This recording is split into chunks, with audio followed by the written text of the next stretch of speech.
Hi, welcome to the garden. It's been a very busy week in the garden. I've been reading people again and I've been packing up grids to get them out of here.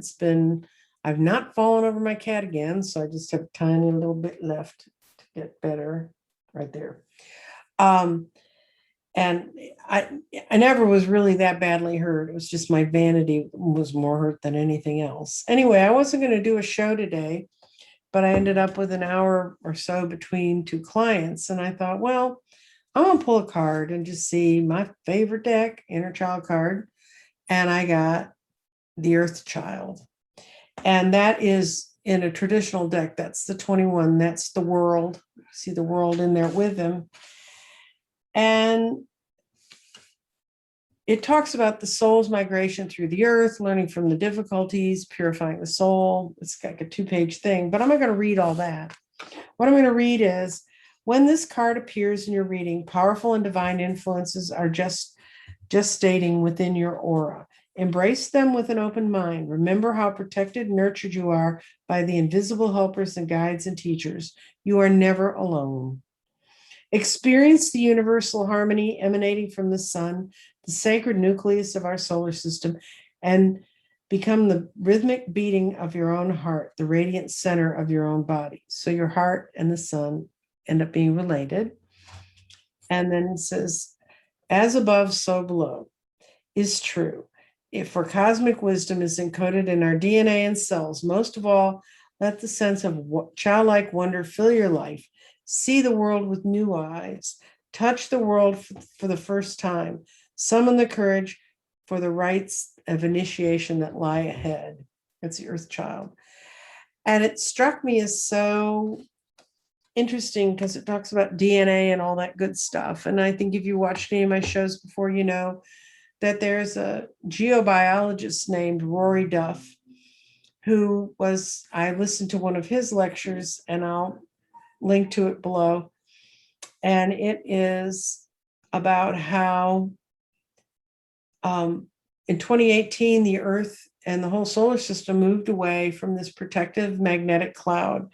And so now we're being inundated with protons.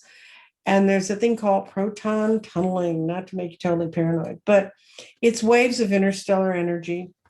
And the reason they kind of knew it was coming was 48,000 years ago, they found changes in the rocks that were being formed at that time. 36,000 years ago, they found changes in the rock structure. 24,000 years ago, you get the pattern here. Every 12,000 years, something's happening. Well, the last one was 12,000 years ago. And they knew there was some giant wave and something that was coming in, and it was changing the world. Well, we knew it changed the rocks. Now, what did it do to us? And I'd had a vision about the fact that some of that change has something to do with the viral nature of COVID and the changes that are going on within us. And I actually asked a couple other readers about that, and they said, it could be true.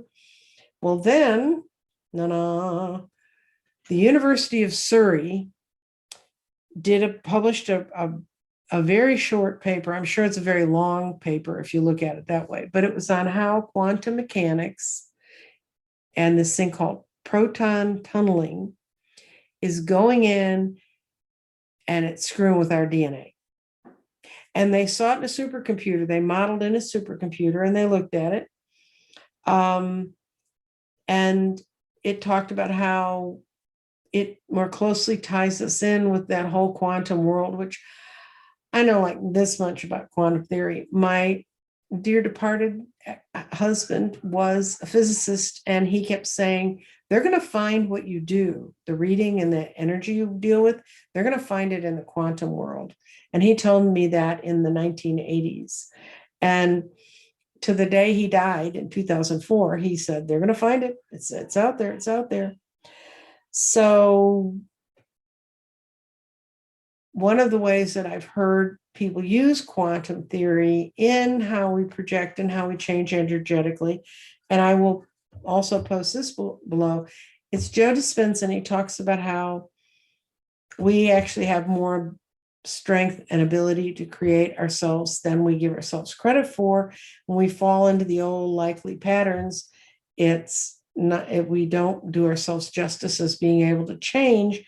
And he says in this, in his talk about this, once we understand how we can shift our energy, we're not a particle anymore, but we're a wave. And he talks about moving from the particle to the wave, and then from matter into being energy.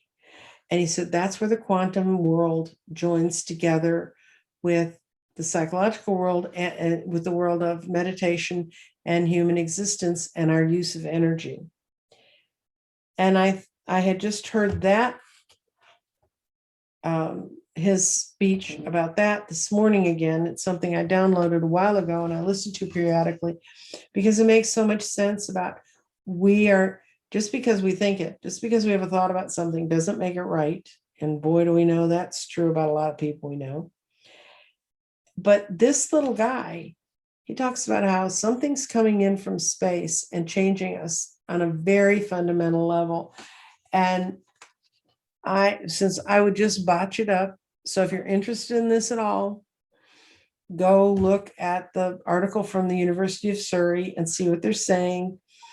Think about it in context of how we're changing. Think about it in context of how we're in a different part of the universe.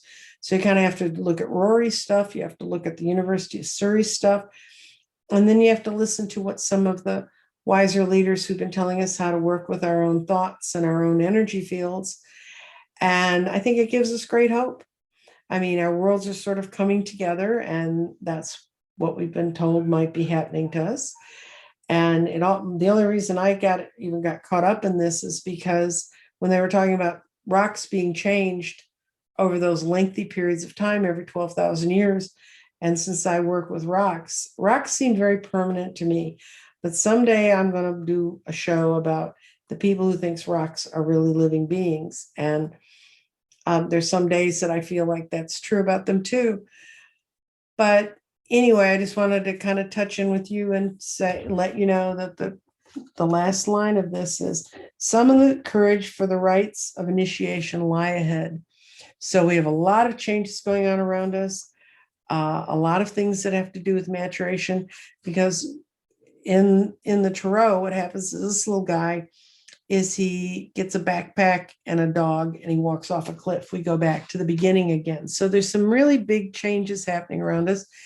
And the more people I read and the more grids I build and the more I hear about what's going on in everybody's life, a great many people are feeling that change.